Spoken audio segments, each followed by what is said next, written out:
Right, okay. This is Jolie here, English Mixed Martial Arts Association, coming to you with Paul Reed after what was a fantastic weekend at the UFC. We were obviously involved, Paul. It's good to speak to you again. How are you, first of all? Yeah, good, mate. Just about recovered, I think. Good weekend, busy week. Yeah, well, a great weekend again for just English mixed martial arts. I mean, for UK mixed martial arts. So fantastic. But it took a couple of days to get over it, mate. I'm not going to lie here. Of course, understandable. What for people who aren't aware and saw on names on the referees' badges, shirts, what was our involvement in this event? So I think English Mixed Martial Arts Association are blessed to kind of shadow sanction UFC now. So part of that commission, something Mark Goddard has drove for extremely hard about what we can offer. And also, of course, having UFC brand aligned with English Mixed Martial Arts is great. You don't just see myself and Mark, but you'll see, really key people like Dan Movaheady, for example, Leon Roberts, people that they're intrinsically linked to do a great job within that amateur association. Generally, they're just taking part as a commission. It's enormous for us. We can't underplay it. It's a fabulous opportunity to be involved in something that's enormous. That we're getting the brand out there, and we're, every official, all of that commission staff is walking around with the brand of English Mixed Martial Arts Association. So fantastic. Yeah, 100%. Seeing the Emma logo on people's shirts being represented was a big thing. It obviously happened in March, and it was good for the brand that could happen again last weekend. Yeah, it's like, well, look, we're trying to set some standards, aren't we? There's no higher standard than the UFC. So, you're there as shadow sanction, and obviously you learn so much from an organisation, a promotion that runs an event like they do, the way they look at the athletes, the way they operate, everything from the commission to the staff, to the referees, to the judging, to, it's just everything's high quality. So I get a lot out of that personally. Look, Mark is a key figurehead. You see his influence on the UFC, the standards he sets, the expectation that he has from everybody involved. So, but for me, it's kind of aligning ourselves with what is seen as, and rightly so, is the highest standard organisation in the world. And that's great for us. Definitely. There's obviously a key part of our ethos is about healthy weight cuts as well. Would you like to explain a bit about that? Yeah, well, look, I think there's two sides to it, because from a professional standpoint, and UFC put an awful lot of resource on, from kind of personal support from their staff, from the PI, to some of the products that they supply. They're keeping an eye on things, post-weigh medicals, pre-fight medicals, this kind of stuff. But at the end of the day, we've got to remember that what we're trying to do is also make sure that weight cutting is safe, but there's levels and standards, which is professional athletes at the highest level will get supported by highest level people, whereas perhaps some of the amateur, especially the youth athletes, don't. I'm part of something that's being filmed at the time. It's out there, the kind of people wrapped in towels and cutting weight, and this kind of stuff. At the same time, I did a little talk on why we shouldn't glorify that, because for young amateurs, certainly the youth squad, absolutely unnecessary to do that. But if they are, certainly as they're adult, because we certainly are trying to make sure that the youth team don't see that as something glamorous that's an everyday part of their competition. It's like, don't be cutting weight. But from the other side, it's communication standards, athlete health. I mean, it's all the things that UFC drive every time, but it's not always. We've seen things happen in the UFC happen at all levels of sport.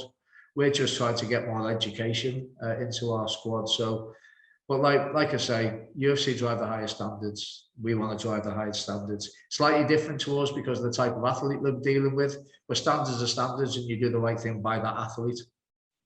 Yeah, no, I think that's a good point that you make. Quickly, for people who aren't aware, we've got a massive documentary coming on Sky. We've obviously just had the Four Nations, Chanel Dyers, obviously been shouted out by Meatball Molly McCann in the post-fight press conference, just talking about that documentary coming soon. So check out for that if you haven't already heard about it, because obviously Meatball made a lot of noise and put people to heard about it from there.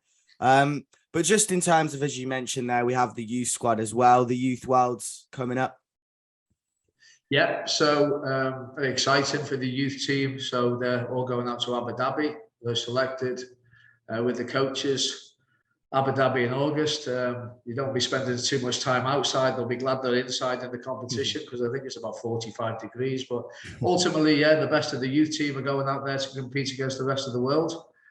We've got some exciting kids coming through that youth team now. So, you know, and I've got to make a point, like Mark Spencer, Marie Spencer, some of them coaches at their own cost, traveling to Abu Dhabi, taking time off work, you know, reducing their holiday allocation. Like, don't underestimate how much effort, time, resource, and money, you know, that, you know, as a voluntary organization that these people put in to give these kids that opportunity. So I've got to give them a shout out for the kids. Just so talented now. I hope that, well, I know they're going to do well, bring some medals back. So fantastic opportunity. I've been to Abu Dhabi, obviously, in January. It's my first visit.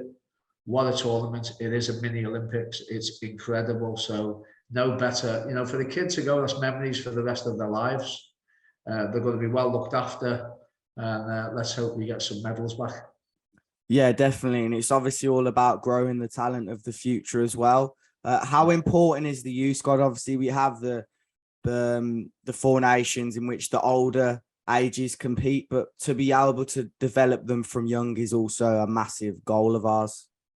Yeah, absolutely. Well, you're trying to, you know, if you think about the ethos we're trying to apply right now in the education, it's about taking, you know, 13, 14, because that's when they're starting, into the junior squad. So for 18, and we have got a number coming out of the youth squad now. They're going to be getting ready for the junior squad. So there's always that pathway, and from juniors to seniors and so on. But like, we've got to be aspirational. I want to take somebody with a youth squad that's the next Molly McCann, the next Paddy Pimblett, the next Tom Aspinall, and, you know, the next Nathaniel Wood. That's kind of what you're trying to do.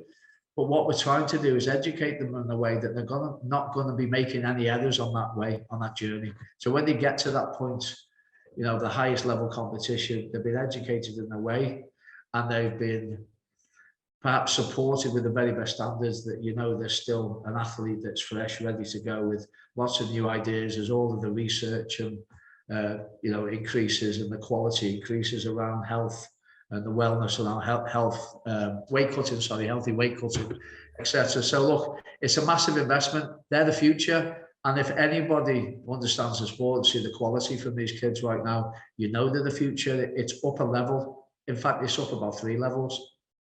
Yeah, for sure. But obviously up in age, we actually have the Euros as well, which is for amateurs.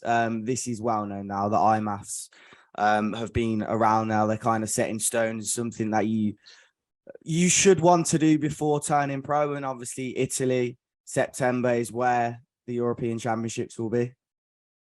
Yeah, Venice, not a bad location. Won't be as hot, so there's a bonus. But look, it's hard for us because the timing is not ideal. We've got 2 squads going out within 4 weeks of each other. Ultimately, the administration that goes on in the background of that and the requirement for some funding support and things is enormous. So it's an incredibly busy time. As you know, Joe, from whether it's you, Dana, Ross, Cole, media team, to everybody involved in administration, support, coaches, like that's going to be a really intense time because we run ourselves into the ground trying to do the right things.